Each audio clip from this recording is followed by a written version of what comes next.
आज हम मनुस्मृति के द्वितीय अध्याय में वर्णित गुरुजनों की महत्ता, गुरु की सेवा किस प्रकार से की जाए, गुरुजनों की सेवा से ब्रह्मलोक की प्राप्ति, सेवा का फल और साथ ही गुरु के साथ में आजीवन किस प्रकार से गुरु की सेवा करे, गुरु के साथ में निवास करे, गुरु की दक्षिणा की क्या विधि है, उत्तम वस्तु की जो है उसको कहाँ से ग्रहण करना चाहिए, उसकी ग्राह्यता के विषय में बताते हुए महर्षि मनु कहते हैं कि जो गुरु है वो उन गुरुओं का, गुरुजनों का हमेशा सम्मान करना चाहिए कि आचार्य, पिता, माता और जो ज्येष्ठ भ्राता है उनका किसी भी परिस्थिति में, चाहे व्यक्ति कितना ही पीड़ित हो, दुखी हो, क्लेश में हो, कष्ट में हो, लेकिन कभी भी इन लोगों का अपमान नहीं करना चाहिए। विशेष रूप से तो ब्राह्मणों को इनका अपमान करने से बचना चाहिए।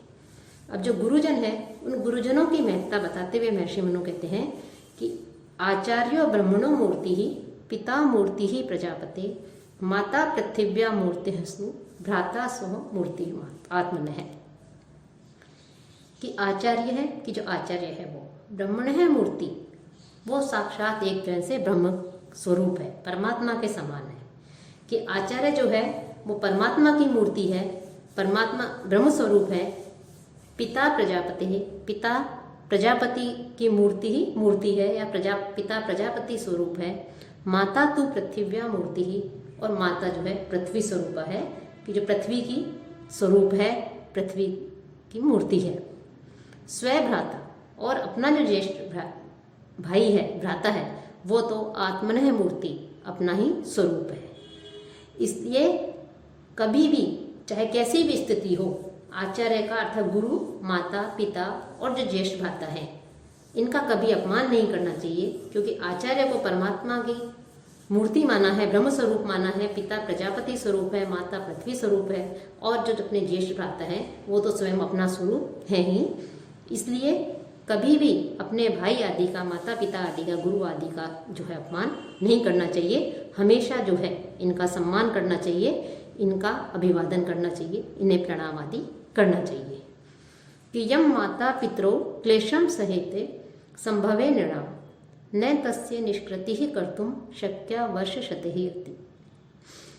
कि माता पितरो, कि माता और पिता, नृणाम संभवे, मनुष्यों की उत्पत्ति के समय, यम क्लेशम सहित, जिस कष्ट को सहन करते हैं, कि माता पिता जो है उनसे उद्धार पाना असंभव है। जो है माता पिता जो है अत्यधिक सम्मान के पात्र हैं, कि मनुष्य की उत्पत्ति के समय, जन्म के समय किस प्रकार से जो है कष्ट को सहन करते हैं, और तस्य वर्ष शत ही अपि, उस कष्ट का, उसका प्रतिकार सैकड़ों वर्षों में भी निष्कृति कर्तुम न शक्य, सैकड़ों वर्षों में भी उसका प्रतिकार नहीं किया जा सकता, उस कर्ज को एक तरह से नहीं चुकाया जा सकता, उसका बदला नहीं चुकाया जा सकता। कि मनुष्य जो है उन मनुष्यों के उत्पन्न होने में, कि जब मनुष्य को उत्पन्न किया जाता है, मनुष्य का जन्म होता है, बालक का जन्म होता है, तो माता पिता बालक जो है उस बालक के गर्भ धारण से लेकर जन्म देने, प्रसव वेदना, पालन, रक्षण, वर्धन, संस्कार और वेद वेदांग आदि का अध्यापन आदि कर्म के द्वारा जो माता पिता है जीवन पर्यंत जिस कष्ट को वो सहन करते हैं, वो सैकड़ों वर्षों में भी या अनेक जन्म लेकर भी माता पिता के उस कष्ट को, उस सेवा को जो है, सेवा के बदले को जो है नहीं चुकाया जा सकता। किसी भी प्रकार से उसका बदला नहीं चुका, उसका प्रतिकार नहीं किया जा सकता, उनके कर्ज को नहीं चुकाया जा सकता। तो माता पिता जो हैं वो सम्माननीय हैं, आदरणीय हैं। उन्होंने जो हमारे को जन्म देने में, मनुष्य को जन्म देने में जिन कष्टों को सहन किया है, उनका किसी भी प्रकार से जो है उससे ऋण हम नहीं हो सकते, उस ऋण से हम मुक्त नहीं हो सकते।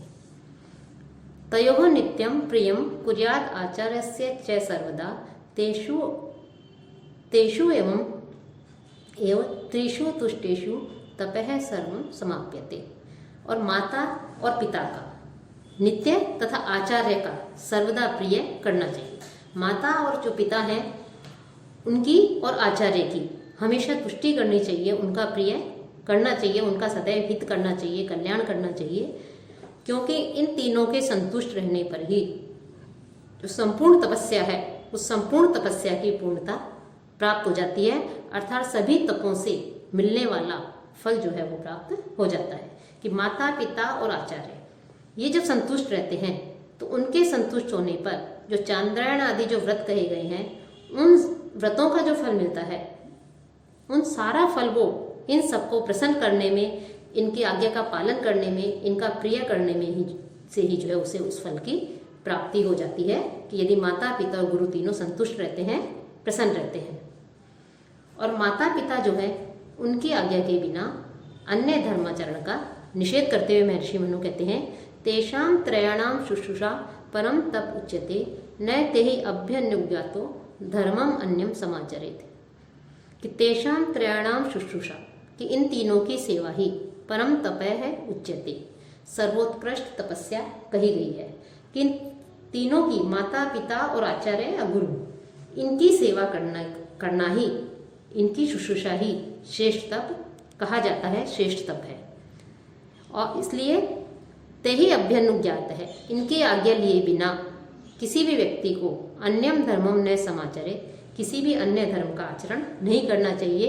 किसी अन्य व्रत तप उपवास आदि इनकी आज्ञा के बिना, इनकी आज्ञा की अनुमति लिए बिना जो है किसी भी धर्म का आचरण नहीं करना चाहिए, क्योंकि इनकी सेवा करना ही सबसे बड़ा तप है, सबसे बड़ा धर्म है, सबसे बड़ी तपस्या है। तय एव ही त्रयो लोकः, तय एव त्रय आश्रमः, तय एव ही त्रयो वेदः, तय एव उक्तः त्रयो अग्नयः। क्योंकि माता पिता और आचार्य ये तीनों ही, ये महत्वपूर्ण श्लोक हैं, 2-3 जो श्लोकों का हम अध्ययन कर रहे हैं ये सभी महत्वपूर्ण हैं। कि तय एव ही त्रयो लोकः, क्योंकि माता पिता और आचार्य ये तीनों ही त्रिलोक हैं, भू भुवः स्वः, 3 लोक हैं। ते एव त्रय आश्रम, और यही 3 आश्रम है कि ब्रह्मचर्य आश्रम, गृहस्थाश्रम और वानप्रस्थ आश्रम। तो ये तीनों ही 3 लोक हैं और ये तीनों ही 3 आश्रम हैं। और ते एव त्रयः वेदा, और ये तीनों ही 3 वेद हैं कि ये ही वेद त्रयी हैं कि ऋग्वेद, यजुर्वेद और सामवेद, ये माता पिता और आचार्य ये तीनों ही वेद, 3 वेद हैं। और ये तीनों ही 3 अग्नियां हैं, ते एव त्रयः अग्नयः है, और ये तीनों ही क्या है, 3 अग्नियां हैं, गार्हपत्य अग्नि, दक्षिणाग्नि और आहुति अग्नि। ये तो माता पिता और आचार्य ये तीनों ही अग्नियां हैं। अर्थात यहाँ महर्षि मनु का अभिप्राय यह है कि माता पिता और आचार्य इन तीनों की सेवा करने से, इन तीनों की शुश्रूषा से, इनके आज्ञा पालन करने से, इन्हें प्रसन्न रखने से जो है वही फल की प्राप्ति होती है जो त्रिलोक साधन, आश्रम त्रयी के सेवन और वेद त्रयी के स्वाध्याय तथा अग्नि, 3 प्रकार की जो अग्नि बताई गई है अग्नित्रयी, उस अग्नित्रयी की परिचर्या से जिस फल की प्राप्ति होती है उस फल की प्राप्ति माता पिता और आचार्य इन तीनों की सेवा करने से, इनको संतुष्ट रखने से, प्रसन्न रखने से जो है वो प्राप्त हो जाती है। और जो माता पिता और आचार्य है उनके लिए आचार्य रूप जो 3 प्रकार की अग्नि गई है, ये तीनों ही अग्नि जो है श्रेष्ठ है। कि पिता गार्हपत्य अग्नि है, माता दक्षिणा अग्नि कही गई है और गुरु आहुनीय अग्नि है।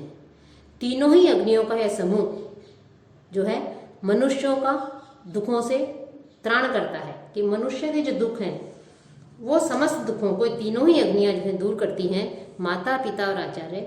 इसलिए ये तीनों का समूह माता पिता आचार्य तीनों ही मनुष्य के लिए सर्वश्रेष्ठ हैं, परम श्रेष्ठ हैं, पूजनीय हैं, सम्माननीय है। इसलिए जो गृहस्थी है इन तीनों के विषय में सदैव सावधान चित्त होकर के तीनों लोकों पर विजय प्राप्त कर लेता है, देवताओं की भांति स्वर्ग को प्राप्त करता है यदि वो इन तीनों को प्रसन्न रखता है। और जो माता है, इनमें भी जो माता है, इमं लोकम मातृभक्तया पितृभक्तया तु मध्यमम गुरु शुश्रूषया तवेवं ब्रह्मलोक समुष्यन्ते। कि जो माता पिता और जो आचार्य है, जो 3 बताए गए हैं, इन तीनों की सेवा करने से किस प्रकार के लोक की, कौन से लोक की उससे प्राप्ति होती है, उसके विषय में वर्णन करते हुए महर्षि मनु कहते हैं कि यह जो लोक है मातृभक्तया, कि माता की सेवा से इमं लोकम, ये जो पृथ्वी लोक है, इस पृथ्वी लोक की प्राप्ति होती है। पितृभक्तया, पिता की सेवा से मध्यमं लोकम, मध्यम लोक की अर्थात स्वर्ग लोक की प्राप्ति होती है। गुरु शुश्रूषया, और गुरु की सेवा से ब्रह्मलोकम समुष्णुते, जो ब्रह्मलोक है उस ब्रह्मलोक की प्राप्ति होती है। कि माता की सेवा से पृथ्वी लोक की, गुरु की पिता की सेवा से मध्यम लोक अर्थात स्वर्ग लोक की, और गुरु की भक्ति से ब्रह्मलोक की प्राप्ति होती है।